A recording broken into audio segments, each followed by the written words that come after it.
Hey guys, welcome back to my channel. Today I want to talk about my breast reduction surgery journey. So my entire life, I have always been known as the girl with the big boobs. In high school, that's what all the older upperclassmen referred to me as. It's all people saw. And I try to embrace it. I try to, be confident about it.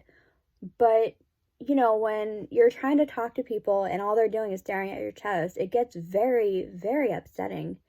I know a couple of the things that, a couple of the straws that broke the camel's back. I had a minor outpatient surgery in 2020, and when I went back to work, my manager said, "Oh, when you said surgery, we thought you meant you were getting a breast reduction." I'm like, that really pissed me off.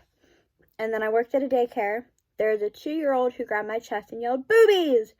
And there was a 4-year-old who came up to me and asked me why my boobs were so big. And looking back, it's hilarious. But at the same time, it's like even little kids, that's all they see. And I'm so much more than my boobs. And I wanted people, I have blue eyes. And I have a pretty smile, I guess. There's so much more to me than that. So the first time I went for a consultation was back in 2020. But I had a different insurance at that point in time, and I couldn't afford the deductible.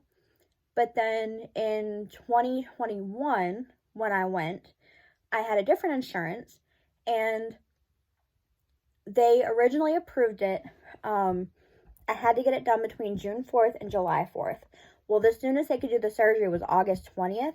So as soon as I found that out, I called my insurance and I asked, what do I need to do? They said, well, get your doctor to fax us a request to change the dates.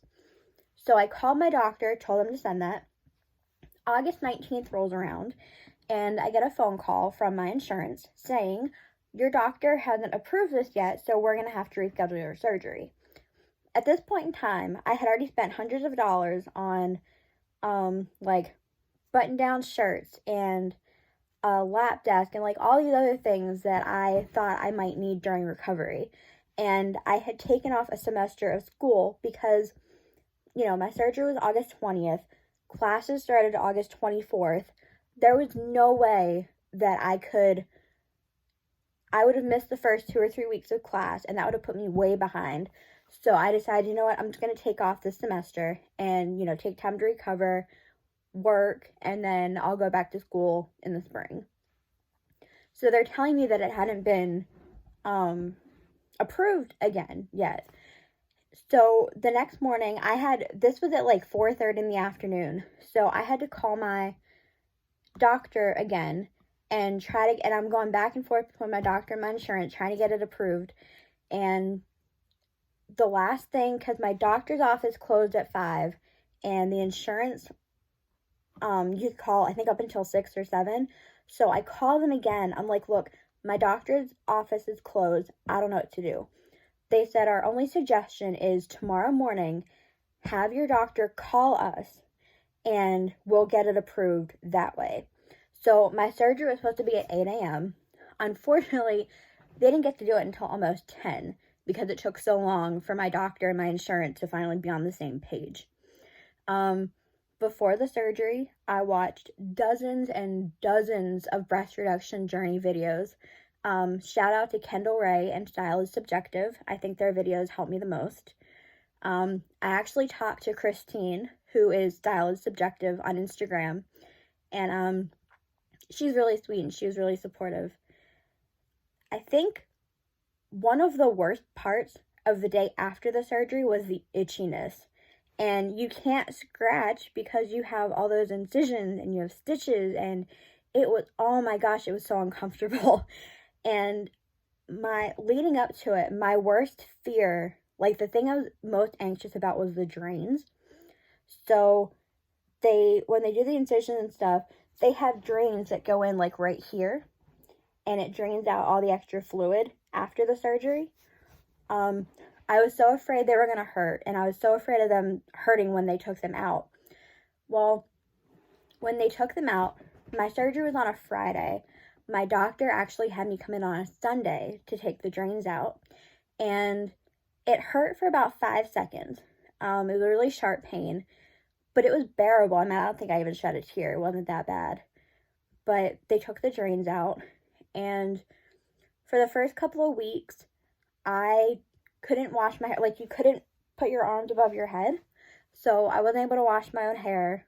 I had to, so my dad's ex-girlfriend was the one who was taking care of me after my surgery. I stayed with her, and I'm glad, because there was no way I could get my dad to help me change my bandages and stuff like that. There was just no way. So I was really, really grateful to have her. I will get into my mental health journey in a different video, but I was on a couple psych meds, and they had me on Vicodin for the pain, and I was terrified to mix them. They told me I could and that I'd be fine, but I was terrified.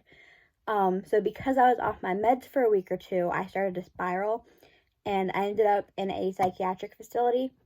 That's a story for another video. But while I was in the hospital, I accidentally slept on my stomach, and that was brutal. One of the best things I did, one of the best things I ordered was a pregnancy pillow. The pregnancy pillow, it's like a body pillow, but it's like, it goes like this. I don't know if that made any sense at all, but it made it a lot easier to sleep on my back and a lot more comfortable to sleep on my back. So if you're going to have this done, get a pregnancy pillow. You will thank me. Before I had it done, I was really afraid that I wasn't going to like it. And I know that sounds absurd, but I was really afraid that I would get it done and I wouldn't feel like myself anymore. But I can tell you it was one of the best decisions I have ever made. Yes, recovery was brutal at times, but each day you get a little bit better. And, you know, if you stay on the schedule for your pain meds, you know, try not to sleep on your side or your stomach, follow the doctor's orders to a T, and you'll be just fine. That recovery was when I discovered Mr. Ballin. If you have not watched Mr. Ballin, I highly recommend that you do, because he is incredible. But I watched a lot of Mr. Ballin, and I watched a lot of Stephanie Harlow, because I'm big into true crime. I watched a lot of both of them. But yeah, I mean, if you're having a lot of anxiety about it or are apprehensive about it, I can promise you it's worth it. You know, it's going to help your back. It's going to help your self-esteem. It's going to change your life in a really good way. And like I said, it's one of the best decisions I have ever made. I still think they're too big.